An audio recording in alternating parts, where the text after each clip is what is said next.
जय माता।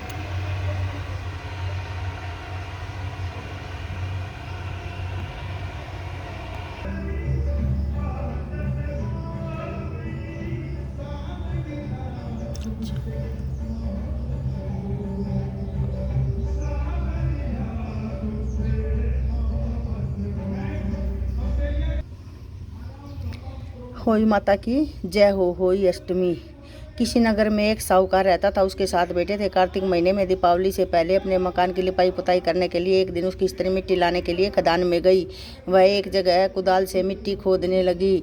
वहीं से ही की मान थी। अचानक कुदाली सही के बच्चे को लगी और वह तुरंत मर गया। यह देखकर स्त्री बड़ी दुखी हुई, पर अब क्या हो सकता था। वह पश्चाताप करती हुई घर चली गई। कुछ दिन बाद उसका बड़ा लड़का घर पर आया और 1 साल के अंदर उसके 7 लड़के मर गए। तब वह अत्यंत दुखी रहने लगी। एक दिन उसने रोते हुए पड़ोस की बड़ी बूढ़ी स्त्रियों से कहा कि मैंने जानबूझकर कोई पाप नहीं किया। हाँ, एक बार मिट्टी खोदते हुए अनजाने में एक सेई के बच्चे को कुदाली लग गई।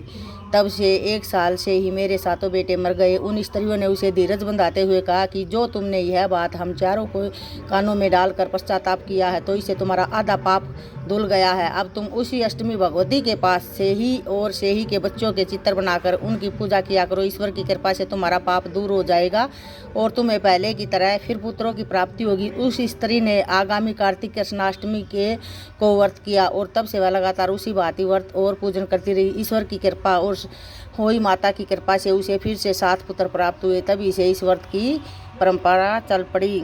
होई माता सबके बच्चों की रक्षा करे। बोलो होई माता की जय। होई माता की जय हो। गणेश भगवान चूटी में चावल और चमची में दूध लिए घूम रहे थे। गणेश भगवान की कथा। बाबा विनायक चूटी में चावल और चमची में दूध लिए घूम रहे थे। कह रहे मेरी खीर बना दो, खीर बना दो। एक बुढ़िया बैठी हुई थी। उसने कहा बुढ़िया माई मेरी खीर बना दे। बुढ़िया ने देखकर कहा तुम्हारे पास थोड़े से चावल थोड़ा सा दूध, इसकी खीर नहीं बनेगी। आगे गया। एक घर के बाहर एक और बुढ़िया बैठी थी। उसने कहा बुढ़िया माई मेरी खीर बना दे। उसने कहा ठीक है बाबा बना देती हूँ। वह अंदर से एक छोटी सी कटोरी और एक चम्मच लेके आई। कहने लगी बाबा इसमें दूध और चावल डाल दो। उसने कहा बुढ़िया माई इसमें दूध और चावल नहीं आएंगे, अंदर से बड़े बर्तन लेके आओ। उसने कहा बुढ़िया माई इनने कहा कि मेरे पास कुछ नहीं है, मैं तो अकेली बुढ़िया रहती हूँ। उसने कहा बुढ़िया माई अंदर जाके देख। बुढ़िया माँ ने अंदर जाके देखा तो सच में एक बड़े बड़े बर्तन उसके रखे हुए थे। तब बुढ़िया माई बड़े बड़े बर्तन लेके आई। बाबा विनायक ने उसमें चावल दिए और दूध दिए और सब ऊपर तक भर गए। बाबा विनायक कहने लगे मैं नहा के आता हूँ, तब तक आप अपनी खीर बनाओ, रसोई बनाओ। बुढ़िया माँ खीर बनाने लगी। खीर बनते बनते उफन गई। बुढ़िया माँ ने भूखी थी। उसने सोचा कि मैं थोड़ी सी खीर इसमें से निकाल दूँ, ये निकल रही है। बुढ़िया माई ने एक कटोरा भर के बैठ के वो खीर खा ली। बाबा विनायक देख रहे थे, वो तो बुढ़िया माई की परीक्षा ले रहे थे। तब बाबा विनायक नहा धोकर आए। उसने कहा बाबा भोग लगा लो। बाबा विनायक ने कहा ऐसा करो तुम ही भोग लगा लो, मैंने भोग लगा लिया, तुमने लगा जब अब तुम खा लो और सारे गाँव में नोता दे आओ सबको। जी मतलब बुढ़िया माँ सबको कहती फिर रही आ जाओ मेरे घर पे खीर बनी है, सब आके प्रसाद ले जाओ। सब कहने लगे बुढ़िया के तो कुछ भी नहीं था, आज बुढ़िया कैसे सबका न्योता दे रही है।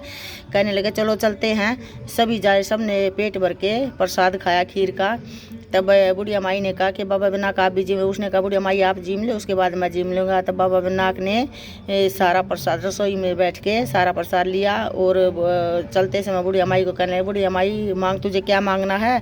बुढ़िया माँ कहने लगी बाबा मुझे कुछ नहीं मांगना, मैं तो अकेली बुढ़िया हूँ, मुझे क्या चाहिए।